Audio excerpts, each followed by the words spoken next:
धाकड़ खबर, बेखौफ सुबह, बेबाक अंदाज। धाकड़ खबर के न्यूज रूम से मैं आपके साथ हूं अकरम रईस खान। कोर्ट संबंधित खबरों का ताजा बुलेटिन लेकर एक बार फिर से आपके सामने हाजिर हो गया हूं। आज के बुलेटिन में 10 अहम खबरें जिनसे आपको रूबरू कराने जा रहा हूं। कोई इधर उधर की बात नहीं, सीधे शुरुआत करते हैं बुलेटिन की। चलते हैं पहली खबर की तरफ। लखनऊ की विशेष सीबीआई अदालत में दर्ज हुए धर्मेंद्र देव के बयान। आपको पता है, धाकड़ खबर ने आपसे कमिटमेंट कर रखी है कि लखनऊ की जो विशेष सीबीआई अदालत है उसमें सुप्रीम कोर्ट के आदेश पर बाबरी मस्जिद तोड़ने के मामले की सुनवाई चल रही है और जितने भी आरोपी हैं उनके आजकल बयान दर्ज किए जा रहे हैं। तो हम लोग कोशिश करते हैं जब भी कोई बयान दर्ज होने का मामला सामने आता है उससे आपको रूबरू कराएं। इस मामले में कुल 32 आरोपी हैं। अभी तक 26 आरोपी को बयान दर्ज हो चुके हैं, लेकिन जो बड़े आरोपी हैं जैसे लाल कृष्ण आडवाणी, कल्याण सिंह, विनय कटियार, मुरली मनोहर जोशी जैसे तमाम जो लोग हैं उनके बयान अभी दर्ज नहीं हो पाए हैं। इस मामले में 31 अगस्त तक इस अदालत को फैसला सुनाना है। क्या ये बाबरी मस्जिद तोड़े जाने के दोषी ठहराए जाएंगे या नहीं ठहराए जाएंगे, मामले 31 अगस्त को देखेंगे। लेकिन फिलहाल अभी बात कर लेते हैं ताज़ा मामले की। तो धर्मेंद्र देव का इसमें बयान दर्ज किया गया है। जैसे तमाम लोग कह रहे हैं वैसे इन्होंने भी कहा, साहब मुझे तो फंसाया जा रहा है राजनीतिक रंजिश के तहत, मेरा कोई दोष नहीं है बाबरी मस्जिद को तोड़ने में, ढाने में, गिराने में। आचार्य धर्मेंद्र देव इनको कहा जाता है। इनका बयान दर्ज हो चुका है। इससे पहले जो है उमा भारती, जो बड़ी नेताओं में अगर बात करें, उनका बयान इस पूरे मामले में दर्ज हो चुका है। बाकी लोगों का मैं आपको बता चुका हूं कि बयान दर्ज नहीं हुआ है। कोर्ट ने कई लोगों को नोटिस जारी किया है बयान दर्ज कराने के लिए। एक शख्स के खिलाफ वारंट भी जारी किया है क्योंकि वो लापता है, फरार है, अपना बयान दर्ज कराने नहीं आ रहा। ये मामला इसलिए भी महत्वपूर्ण हो जाता है कि 9 नवंबर 2019 को सुप्रीम कोर्ट ने कहा कि जिस जगह मस्जिद खड़ी थी वहाँ नीचे कुछ नहीं था, यानी कि मंदिर तोड़ के मस्जिद नहीं बनाया गया था और जो तोड़ा गया वो मस्जिद थी। 1949 तक उसमें नमाज होती थी। मस्जिद के अंदर मूर्तियां रखना गलत था, लेकिन बावजूद उसके फैसला ऐसा सुना है कि इस ज़मीन को मस्जिद वालों को नहीं दिया जाएगा। मंदिर का जो दावा कर रहे हैं उनको ज़मीन दे दी गई। तो उसके चलते क्या अब ये फैसला जो आएगा बाबरी मस्जिद तोड़ने का, ये कुछ मायने रखेगा या वाकई में कोई नज़ीर कायम करेगा, या उस मुकदमे की वजह से ये मुकदमा हल्का हो जाएगा? बहुत सारे सवाल हैं। इंतज़ार कीजिए 31 अगस्त तक का, अगर कोई टाइम नहीं बढ़ा तो। अगली खबर का रुख कर लेते हैं। संजय वन में हो रहे अतिक्रमण यानी कि एंक्रोचमेंट की निगरानी ड्रोन से की जाए, ये दिल्ली हाई कोर्ट ने एक आदेश जारी किया है। दिल्ली हाई कोर्ट के जस्टिस विपिन सांघी और जस्टिस उनके साथ हैं रजनीश भट्टागर, उनकी बेंच इस मामले की सुनवाई कर रही थी। बता दें आपको, दिल्ली का एक इलाका है बसंत कुंज, वहाँ पे ये संजय वन है, यानी कि एक वन क्षेत्र है और वहाँ पर अतिक्रमण किया जा रहा है। कुछ लोग जो है वहाँ पे कुछ निर्माण कार्य करने की कोशिश कर रहे हैं। एक वीडियो सोशल मीडिया पे आजकल वायरल हो रहा था, इन जज साहिबान के सामने भी गुजरा, तो इन्होंने उस पर संज्ञान लिया और संज्ञान लेते हुए इन्होंने कहा कि उस पूरे एरिया की ड्रोन से निगरानी की जाए और साथ ही इन्होंने कहा कि दिल्ली सरकार यानी कि अरविंद केजरीवाल सरकार और इसके अलावा दिल्ली पुलिस और इसके अलावा डीडीए जो है वो एक रिपोर्ट पेश करे इस मामले में कि वो कैसे वहाँ पे अतिक्रमण को रोकेगी। बता दें आपके नियम अनुसार दिल्ली एक राष्ट्रीय राजधानी क्षेत्र है। यहाँ की पुलिस केंद्र सरकार यानी कि गृह मंत्री अमित शाह के अधीन आती है। इसके अलावा एक डिपार्टमेंट है DDA, दिल्ली डेवलपमेंट अथॉरिटी, वो ज़मीन देखता है, ज़मीन का सारा सिस्टम उसी के पास है, वो भी केंद्र सरकार के अधीन आता है। और नगर निगम जो है उसकी भी जिम्मेदारी है यहाँ पे फालतू जगह पे इंक्रोचमेंट रोकने की। तो ये चीज़ आपको समझना ज़रूरी है। लेकिन कोर्ट ने नोटिस भेज दिया है और जवाब तलब किया। आप देखते हैं ये अपना क्या जवाब दाखिल करते हैं। राजधानी दिल्ली में जहाँ हाई कोर्ट, सुप्रीम कोर्ट, प्रधानमंत्री, राष्ट्रपति बैठा, भाई वहाँ अतिक्रमण नहीं रुक रहा, वहाँ अवैध निर्माण हो रहा, तो आइडिया लगा सको पूरे देश में क्या हो रहा होगा। अगली खबर की रुख कर लेते हैं।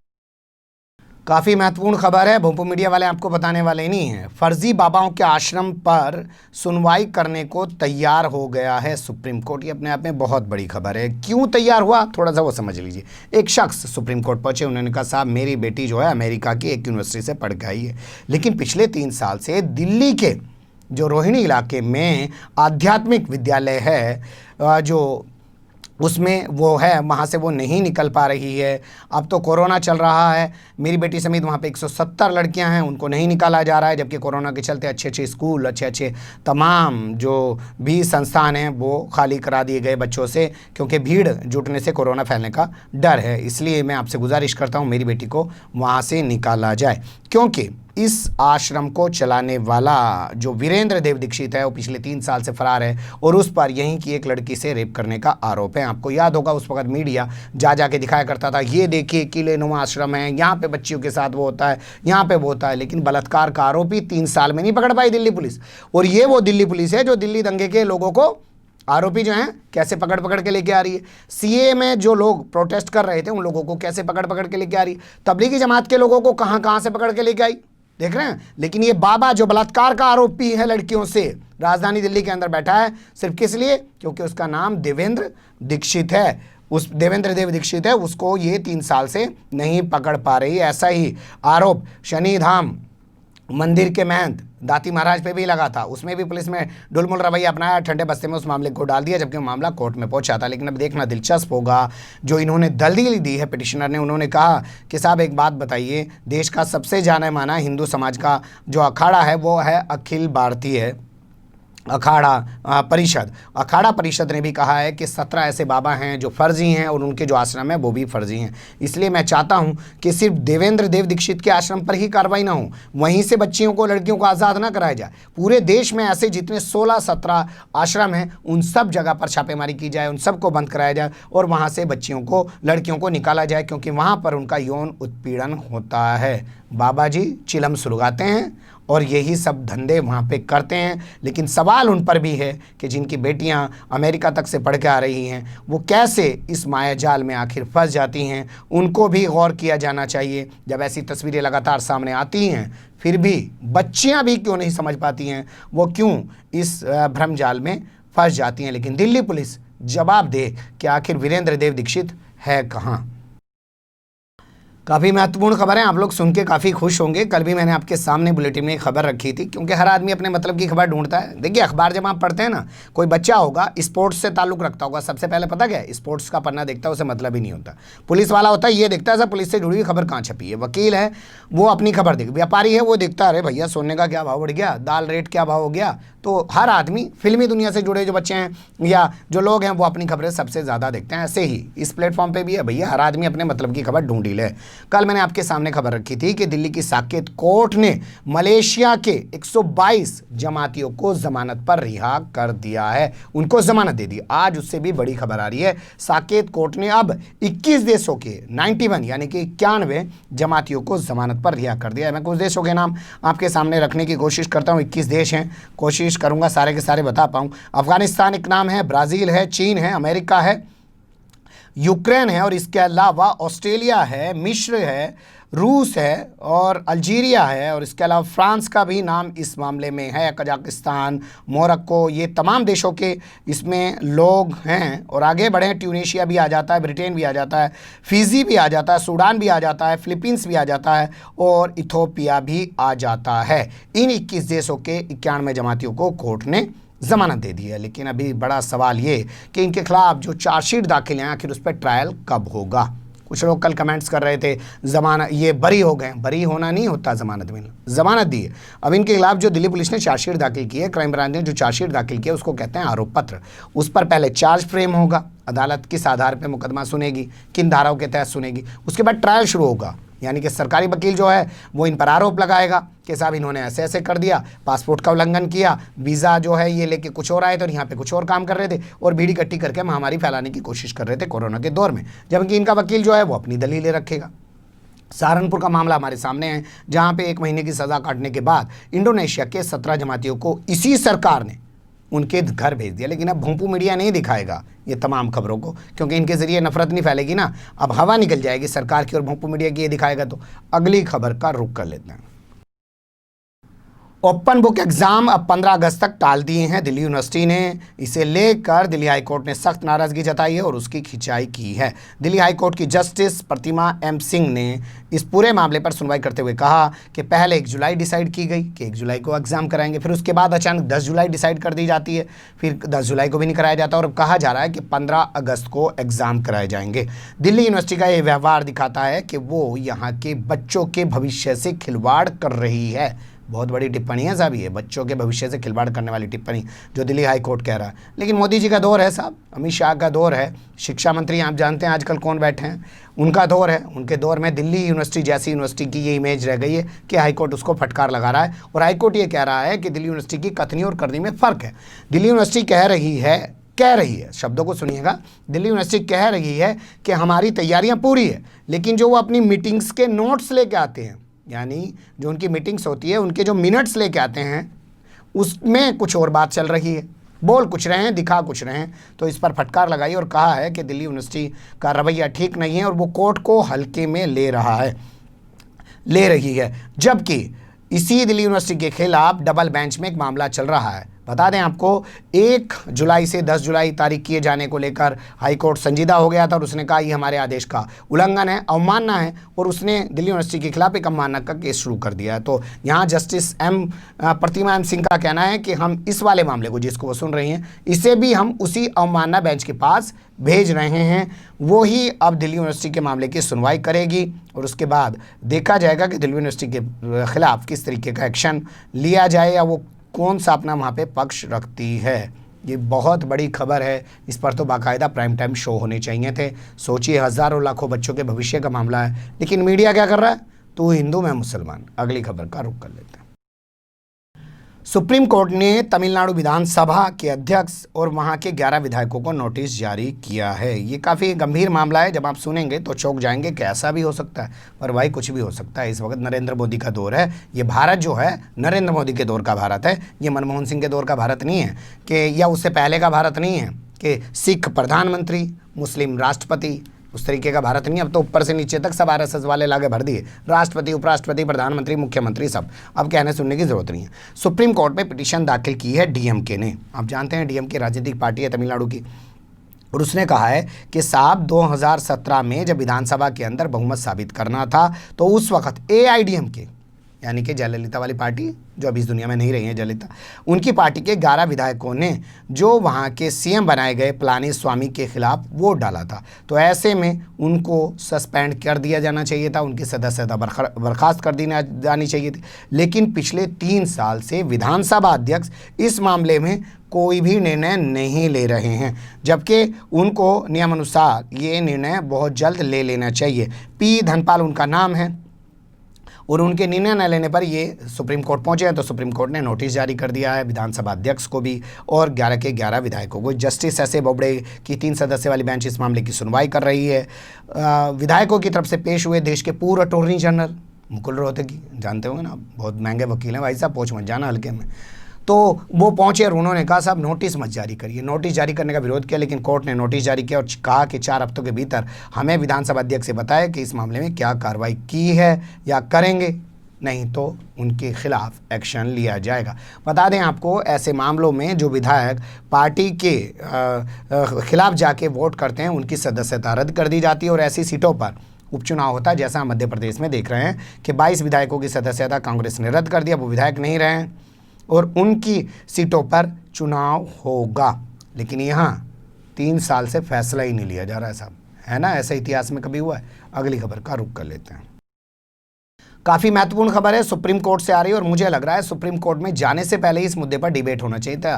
आपने देखा अमेरिका में जॉर्ज फ्लॉयड की मौत हो गई और उसके बाद पूरे पुलिस एक्ट को बदल दिया गया, ठीक है, लेकिन हमारे यहाँ कितने भी मर जाएं कोई फ़र्क पड़ता है। तमिलनाडु में आपको याद होगा एक पिता जयराज और उसका बेटा बेनिक्स जो है वो महज इस बात पर पुलिस वालों ने पीट पीट कर मौत के घाट उतार दिए क्योंकि उन्होंने दुकान, अपनी जो मोबाइल रिचार्ज की दुकान थी, वो 10 मिनट ज़्यादा खोल दी। उसके बाद उनको गिरफ्तार करके थाने ले गए, मारा पीटा और उनकी मौत हो गई।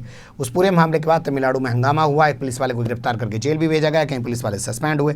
अब इसी मामले को आधार बनाकर सुप्रीम कोर्ट में पिटीशन दाखिल की गई है। उसमें कहा गया है कस्टडी के अंदर यातना देना, कस्टडी के अंदर यातना से मौत हो जाना या बलात्कार करना। पुलिस वाले, कोई लड़की चली जाती है ना अपने घर से, बरामद कर लाते हैं, महिलाएं बरामद कर लेते हैं और उनके साथ जो वहाँ करते हैं ना, वो बता नहीं पाती हैं बच्चियाँ, वो बता नहीं पाती हैं वो औरतें। आप जानते नहीं हैं कितना जुल्म उन पर होता है क्योंकि पूरा सिस्टम इस तरीके का बना हुआ है, ठीक है। तो ये तमाम चीज़ों को आधार बना के एक पिटीशन दाखिल की गई और उसमें कहा गया है कि इस पर रोक लगनी चाहिए। 1861 में ये अंग्रेज़ों ने पुलिस बनाई थी, पुलिस एक्ट उसी दौर का बना हुआ है, आज तक भी काम कर रहा है। और जब उन्होंने पुलिस बनाई थी तो इसलिए बनाई थी कि भारतीयों पर डंडा बजाए, यही तो काम था पुलिस का। अच्छा घूम रहा है पकड़ लो। क्या मिला? नशे की गोलियां मिली है इसके पास से, जेल में डाल दो, क्योंकि भारतीयों को जेल में डालना था, वो आंदोलन करते थे अंग्रेजों के। अरे घूम रहा है, क्या मिला इसके पास से? चाकू मिला। ओफ, वो हथियार लेके घूम रहा है, चलो इसके जेल में डाल। वो मिलता मिलाता कुछ नहीं था, अपने पास से चाकू लगाया, अपने पास से नशे की गोलियां लगा दी, अपने पास से कुछ और सामान लगा दिया और उसको जेल में डाल दिया, क्योंकि जेल के नाम पर आंदोलन को रोकना था। वही काम आज़ादी के बाद से आज तक पुलिस करती आ रही है, और इसीलिए पुलिस के अंदर वो तमाम चीज़ें हैं जो अंग्रेज़ों के दौर में थी। तो उन्होंने कहा कि इसमें बदलाव की ज़रूरत है। अब हमारे यहाँ कोर्ट जाना पड़ रहा है। जैसा मैंने अमेरिका की बात कही, अमेरिका में तो कोर्ट ना जाना पड़ा किसी को। अमेरिका में तो लोग जो हैं खुद ही सड़कों पे निकल आए, और वहाँ की सरकार ने खुद ही कहा, और वहाँ की पुलिस ने भी खुद ही कहा हमें पुलिस रिफॉर्म करने की ज़रूरत है। लेकिन हमारे यहाँ ज़रूरत नहीं है साहब। दलित मरो, मुसलमान मरो, ठीक है, कोई फ़र्क पड़ता नहीं है। ये तो पैदा ही शायद मरने के लिए हुए हैं। अगली खबर का रुख कर लेते हैं। बेटे की मौत की सीबीआई जांच कराने के लिए एक मां सुप्रीम कोर्ट पहुंची हैं, लेकिन अभी फिलहाल सुप्रीम कोर्ट ने सीबीआई जांच के आदेश नहीं दिए हैं। मामला 2017 का बताया जा रहा है। राजस्थान के जोधपुर में नेशनल लॉ यूनिवर्सिटी है, वहां का ये छात्र था जिसका नाम है विक्रांत नगाइच। तो विक्रांत नगाइच 2017 के करीब की बात है, अपने दोस्तों के साथ यूनिवर्सिटी से महज 300 मीटर की दूरी पर स्थित रेस्टोरेंट के लिए गया। दोस्त तो वापस आ गए, लेकिन विक्रांत नगाइच वापस नहीं लौटा। उसके बाद रेलवे ट्रैक पर, यानी कि रेलवे लाइन पर, उसकी डेड बॉडी पड़ी मिली। उसके परिजनों ने, उसकी माता ने हत्या का आरोप लगाया। जब से जोधपुर पुलिस इस मामले की जाँच कर रही है, 3 साल हो गए भाई, जाँच नहीं पूरी हो रही। क्या क्रांतिकारी जाँच कर रही है।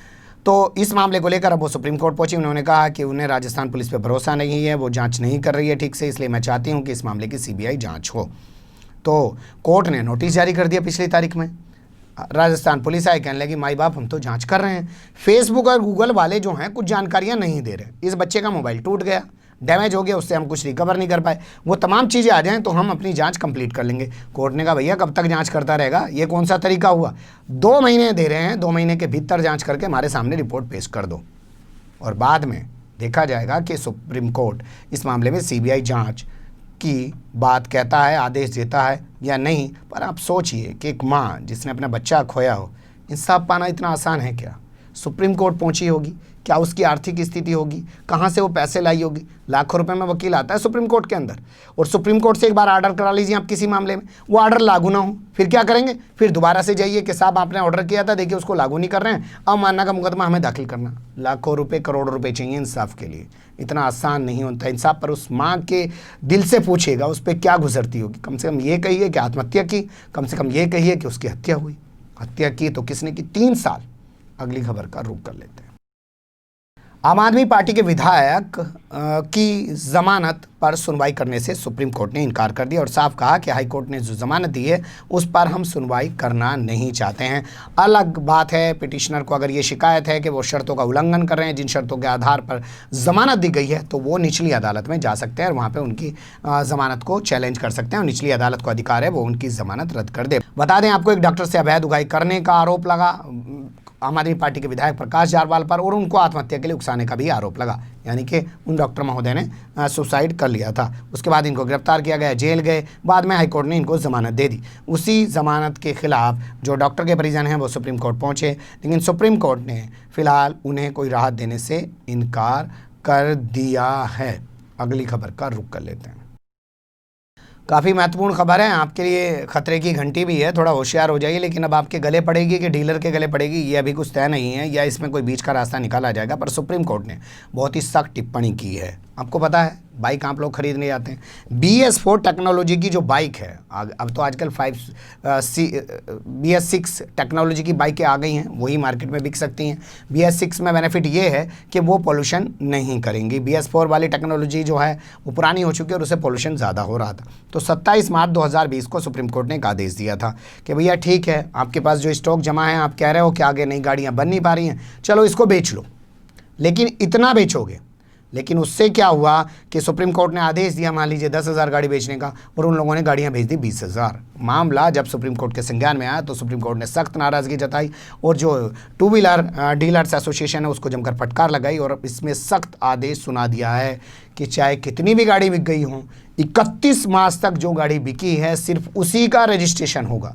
अब यहाँ सवाल ये पैदा होता है, जिसने खरीद ली वो कैसे लेके उसको घूमे सड़क पे? क्या वो डीलर को वापस देगा? क्या वो गाड़ी डीलर के पल्ले पड़ेगी? क्योंकि डीलर ने तो बेच दी, डीलर ने तो पैसा उठा लिया। तो तमाम चीज़ें हैं, इन पर गौर किया जाना बहुत ज़रूरी है। लेकिन होना ये चाहिए था कि डीलर्स के खिलाफ कार्रवाई भी कोर्ट को करनी चाहिए थी, उनके खिलाफ बाकायदा, क्योंकि कोर्ट को गुमराह कर रहे हैं, वो कोर्ट के आदेश से ज़्यादा जाके गाड़ियां बेच रहे हैं, तो ऐसे लोगों के खिलाफ तो एक्शन होना चाहिए था। वो चीज़ अभी इस मामले में आई नहीं है। इस मामले में सुनवाई का सिलसिला भी जारी है। सरकार से जवाब मांगा गया है कि जो रजिस्ट्रेशन पोर्टल है उस पर कितनी गाड़ियां रजिस्टर्ड हुई, ये लोग जो अपने रिकॉर्ड में दिखा रहे हैं वो कितनी गाड़ियां दिखा रहे हैं और उनमें कितना फ़र्क आ रहा है, ये तमाम रिपोर्ट कोर्ट के सामने पेश की जाए। लेकिन यह अपने आप में बहुत बड़ी खबर है कि कोर्ट के आदेश को नज़रअंदाज करके इन लोगों ने ज़्यादा गाड़ियां बेच दी। अब वो गाड़ियां जो हैं वो डीलर के गले में लटकेंगी या जिन्होंने ख़रीदी है उनके सर पर सहरा बंधेगा। बने रहेगा धाकड़ खबर के साथ। फिलहाल कमेंट्स के रूप में आप लोग अपनी राय दे सकते हैं, खबर को लाइक कर सकते हैं, चैनल को सब्सक्राइब कर सकते हैं और ज़्यादा से ज़्यादा हमारी खबरों को शेयर कर सकते हैं। फिर ऐसे ही किसी सुलगते हुए या उलझते मुद्दे लेकर मैं आपके सामने हूँगा हाजिर। फिलहाल अभी मुझे दें इजाज़त।